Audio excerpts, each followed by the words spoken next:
kaibigan, dahil hinarang ng YouTube ang monetization ng channel na ito, lumipat kami sa aming bagong channel na Pilipinas News Network.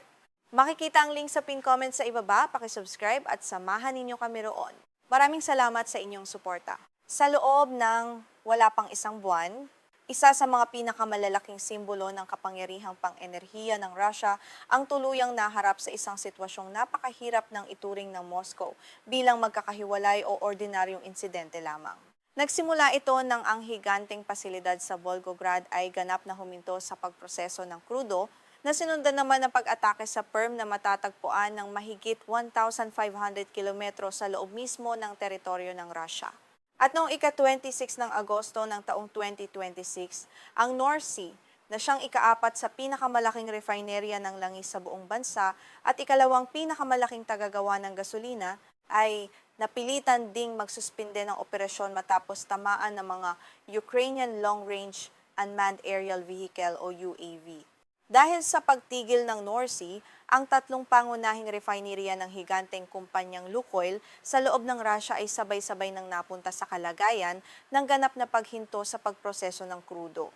Hindi na lamang ito simpleng balita tungkol sa pagpapakawala ng ilang UAV laban sa iilang pasilidad pang-industriya, kundi isa itong malinaw na patunay na ang dating itinuturing ng Moscow na natural na panangga na daan-daan o libo-libong kilometrong layo ay unti-unti nang nagiging bentaheng hindi na mapagkakatiwalaan. Ayon sa ulat ng Reuters, batay sa tatlong mapagkakatiwalaang sanggunian mula sa industriya ng langis, ang pasilidad ng Nizhegorod Nefteorg Syntes na mas kilala sa tawag na North Sea ay formal na nagpatigil ng pagproseso ng krudo noong ika-26 ng Agosto pagkatapos ng pag-atake ng mga UAV ng Ukraine. Kinumpirma rin mismo ng gobernador ng rehiyon ng Nizhny Novgorod na si Gleb Nikitin na mayroong pasilidad pang industriya sa kanilang nasasakupan ang nagtamo ng pinsala dulot ng nasabing pag-atake, bagamat hindi niya hayagang binanggit ang eksaktong pangalan ng negosyo o kumpanyang naapektuhan. Ang pamunuan ng Lukoil ay hindi agad naglabas ng opisyal na komento nang hinga ng pahayag ng Reuters hinggil sa kaganapan. Subalit ang higit na pumukaw sa pansin ng mga eksperto ay ang mismong bigat ng pinsalang inilarawan ng mga sanggunian mula sa loob ng industriya. Hindi lamang isang nakabukod na makina or tangke ang tinamaan, kundi maraming mahahalagang unit ng pagproseso, mga estrukturang nag-uugnay sa iba't ibang bahagi ng planta, mga tubo sa pagitan ng mga seksisyon, at ang mga pangkalahatang sistemang pantulong ng buong pasilidad ang napinsala. Higit sa lahat, hindi pa makapagbigay ang mga sanggunian ng anumang tiyak na petsa o takdang panahon kung kailan matatapos ang mga kinakailangang pagkukumpuni upang maibalik sa normal ang operasyon. Dahil dito, ang pinakahuling pag-atake ay nagtataglay ng mas malalim na kahulugan kaysa sa karaniwang imahe ng isang sunog na kayang apulahin ng mga bombero sa loob lamang ng ilang oras. Ang isang modernong refinerya ng langis ay hindi simpleng kalipunan ng mga kagamitang nagtatrabaho ng magkakahiwalay o walang kinalaman sa isa't isa. Ang bawat patak ng krudo ay kailangang dumaan sa isang tuloy-tuloy at masalimuot na proseso na kinabibilangan ng paunang paglilinis gaya ng pag-aalis ng asin at tubig, pangunahing distilasyon, pagbabagong kemikal na paglilinis, paghahalo, at masalimuot na panloob na paglilipat bago maging pinal na produkto. Kasabay nito, ang buong proseso ay mahigpit na nakadepende sa walang patid na suporta ng mga panloob na network ng supply ng kuryente, mga tubo ng singaw at mga sistema ng tubig para sa pagpapalamig. Kaya naman kapag ang mga pangunahing unit ng pagproseso, mga linyang nag-uugnay sa iba't ibang seksiyon at ang mga sistemang ginagamit ng buong planta ay sabay-sabay na nagtamo ng sira, ang solusyon ay hindi na lamang basta pagpapalit ng isang pyesa upang agad na maipagpatuloy ang operasyon. Ang pagkakaroon ng sagabal sa isang kritikal na bahagi ay sapat na upang puwersahang mapatigil ang lahat ng mga sumusunod na prosesong kemikal sa buong pasilidad. Kung titingnan natin ang kabuuang sukat at kapasidad ng North Sea, mas mauunawaan natin kung bakit ang paghinto nito ay lumilikha ng napakalaking epekto sa buong sektor. Tinukoy ng Reuters ang North Sea bilang ika-4 sa pinakamalaking refinerya ng langis sa buong Russia at siyang ikalawang pinakamalaking tagagawa ng gasolina para sa mga sasakyan sa buong bansa. Ang pasilidad na ito ay may kakayahang magproseso ng humigit kumulang 15 milyong tonelada ng krudo bawat taon, habang taon-taon din itong nakagagawa ng halos 10 milyong tonelada ng gasolina, mahigit 5 milyong tonelada ng diesel, halos 2 milyong tonelada ng fuel oil, at humigit kumulang 500,000 tonelada ng bitumen. Ang mga bilang na ito ay napakalaki at nagpapatunay na ang North Sea ay isang napakahalagang gulugod hindi lamang para sa kabuuang negosyo ng kumpanyang Lukoil, kundi para sa mas malawak na network ng supply ng gasolina sa loob ng Russia. Naisip ba ninyo kung ano ang mangyayari sa distribusyon ng krudo kapag ang isang refinerya na nagpoproseso ng 15 milyong tonelada taon-taon ay bigla ang naglaho sa linya ng produksyon? Hindi rin ito ang unang pagkakataon na ang North Sea ay napasama sa mapa ng mga puntirya sa operasyon ng Ukraine. Sa buong taon ng 2026, ang pasilidad na ito na matatagpuan sa Nizhny Novgorod na may layong humigit kumulang 800 kilometro mula sa hangganan ay paulit-ulit nang napilitang magsuspinde ng pagproseso ng krudo matapos ang sunod-sunod na pagdating ng mga UAV.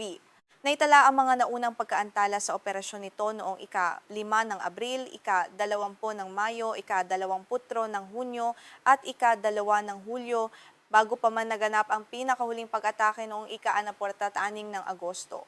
Kinumpirma rin ng Reuters sa kanilang mga naunang ulat na ang pag-atake noong ika-2 ng Hulyo ay nagdulot ng matinding pinsala sa CDU-6, isang pangunahing unit para sa destilasyon ng krudo na may sariling kapasidad na magproseso ng humigit kumulang 25,700 tonelada ng langis bawat araw.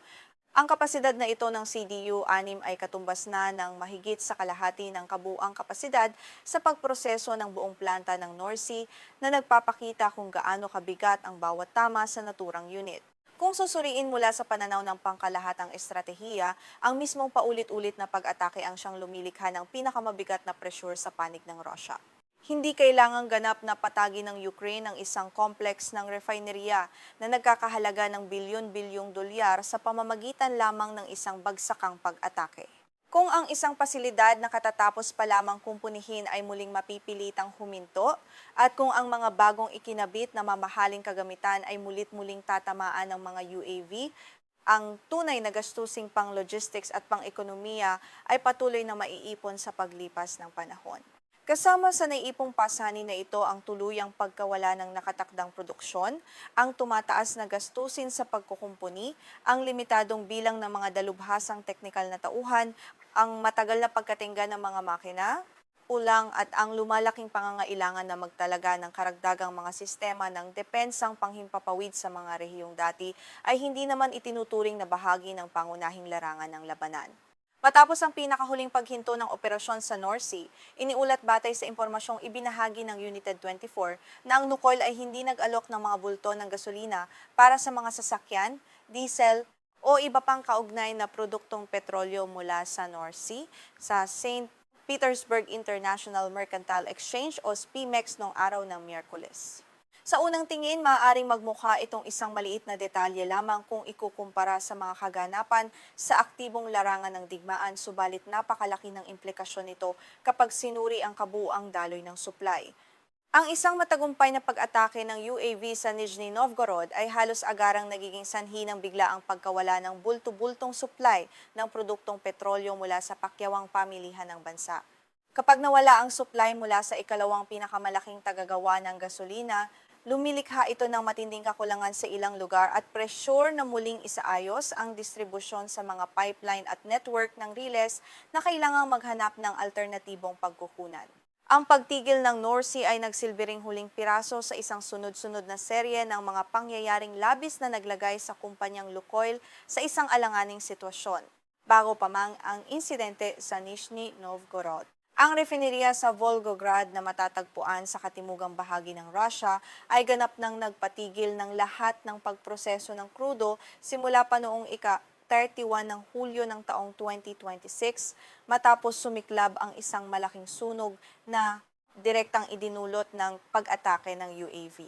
Pagkatapos nito, ang refinerya naman sa Perm sa rehiyon ng Ural ay napilitang huminto sa operasyon kasunod ng panibagong pag-atake ng UAV noong ika-21 ng Agosto.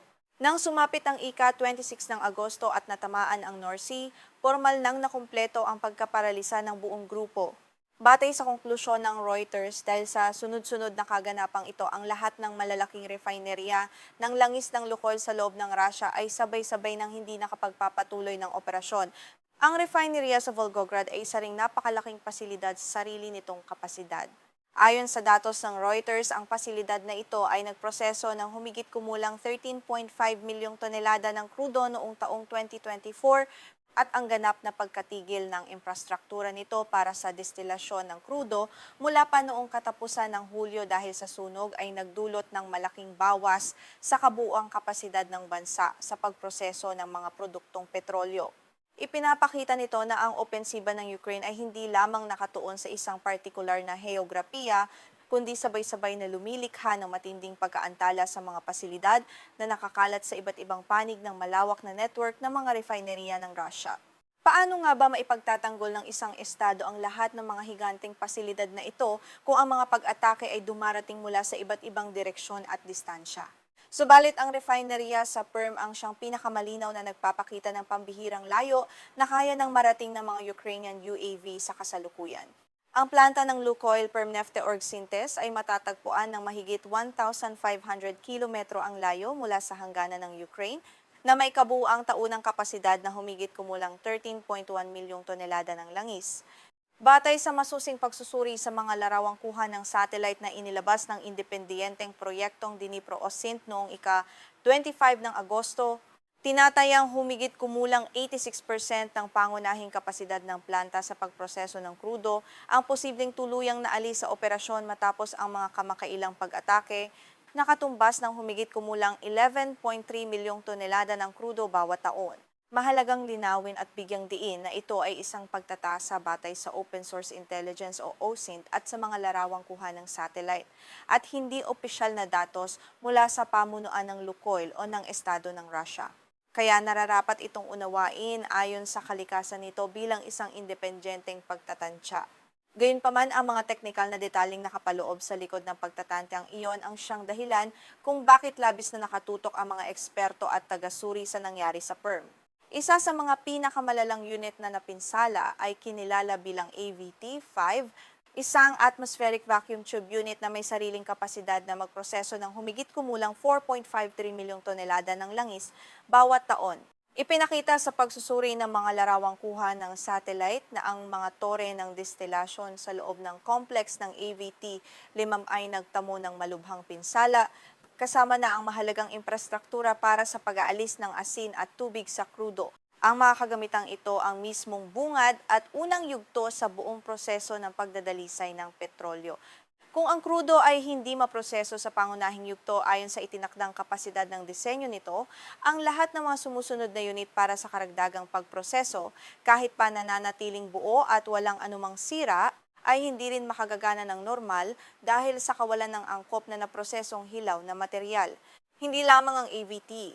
5 ang tanging lugar na nagtamo ng pinsala sa loob ng malawak na kompleks ng refinerya sa Perm.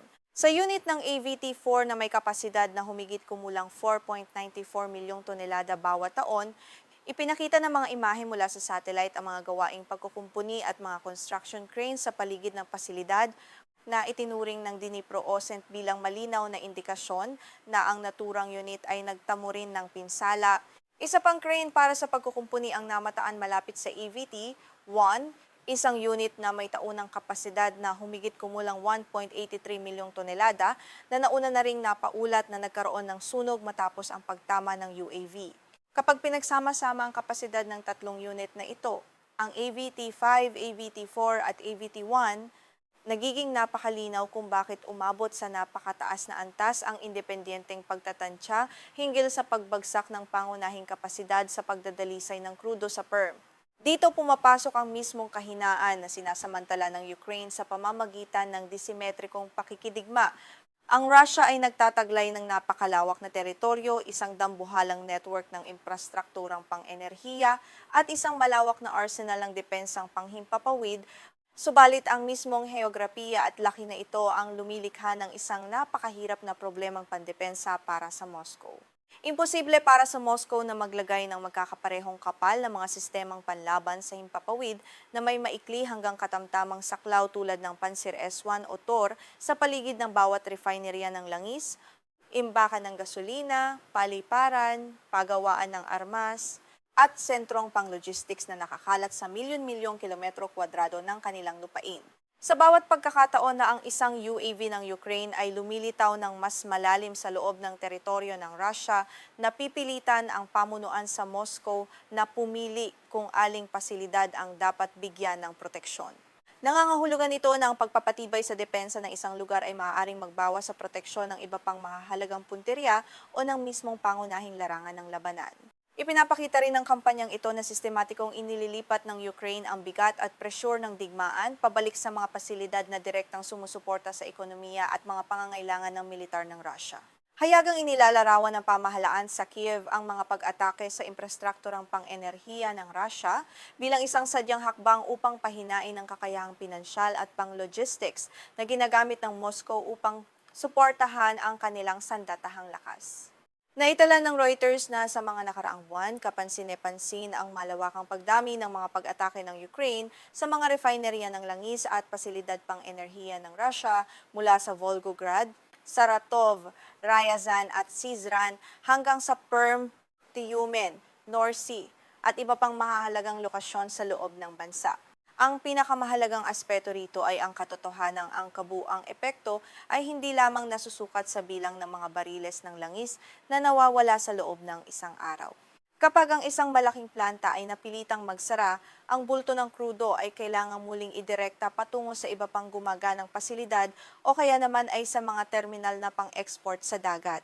Ang buong sistema ng mga riles ng tren at mga pipeline ay kailangang sumailalim sa biglaang pagbabago ng schedule ng transportasyon.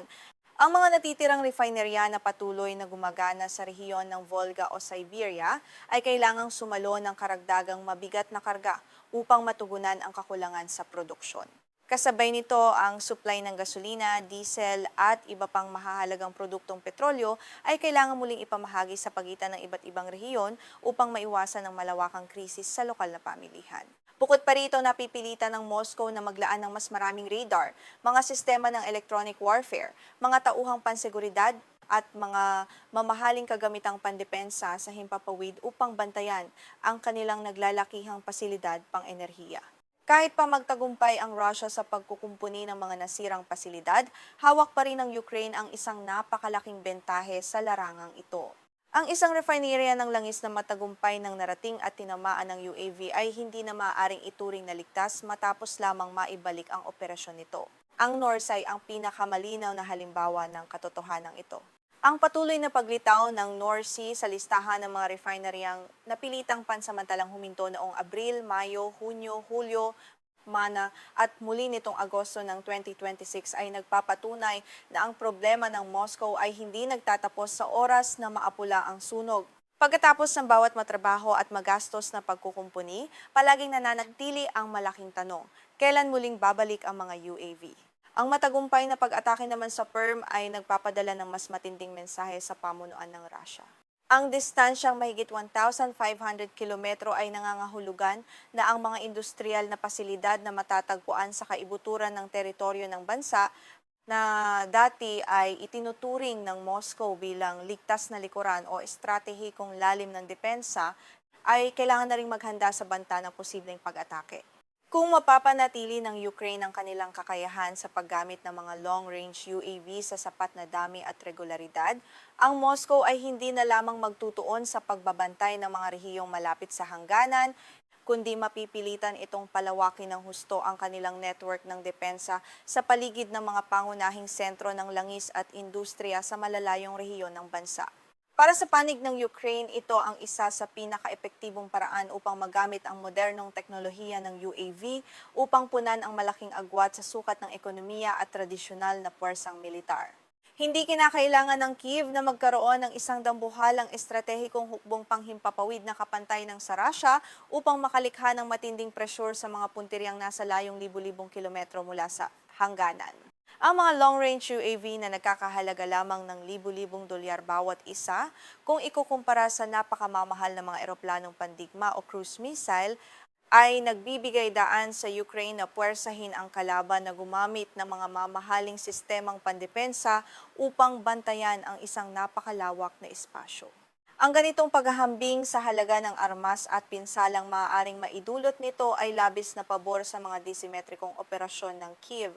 Siyempre, hindi ito nangangahulugan na ang kabuuang industriya ng pagdadalisay ng langis sa Russia ay ganap ng bumagsak o nawasak. Ang Russia ay nagmamay-ari pa rin ng marami pang ibang gumaganang refineria at nagtataglay ng kakayahang baguhin ang kanilang produksyon, ilipat ang daloy ng supply, at magsagawa ng pagkukumpuni sa mga pasilidad na nagtamo ng pinsala. Bukod dito, ang tunay na lawak ng pinsala sa PERM, partikular ang nabanggit na 86% na pagbaba ng kapasidad, ay kasalukuyang nakabatay sa pagsusuri ng Dnipro-Osin sa mga larawang kuha ng satellite at wala pang independiyenteng kumpirmasyon mula sa pamunuan ng Lukoil o sa mga opisyal na ahensya ng Estado. Subalit ang mga kaganapang formal ng nakumpirma ng Reuters ay nananatiling napakabigat at hindi maikakaila. Ang North Sea ay huminto sa pagproseso ng krudo matapos ang pag-atake noong ika-26 ng Agosto. Ang PERM ay napatigil sa operasyon matapos ang pag-atake noong ika-21 ng Agosto. Ang Volgograd ay ganap na hindi nakapagproseso simula pa noong ika-31 ng Hulyo. At ang tatlong pangunahing refinery ng Lukoil sa Russia ay sabay-sabay na hindi makapagproseso ng krudo.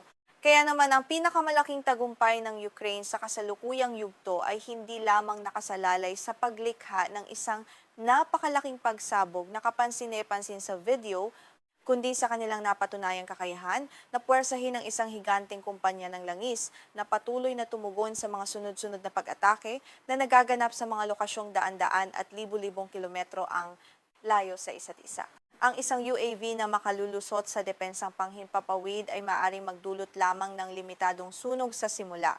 Ngunit kung ang tama nito ay direktang tatama sa isang kritikal na CDU-AVT, linya ng distribusyon ng kuryente, network ng mga pipeline o sistemang pantulong na ginagamit ng buong planta, ang magiging pinsala at pagkaantala ay maaaring tumagal ng maraming araw o linggo.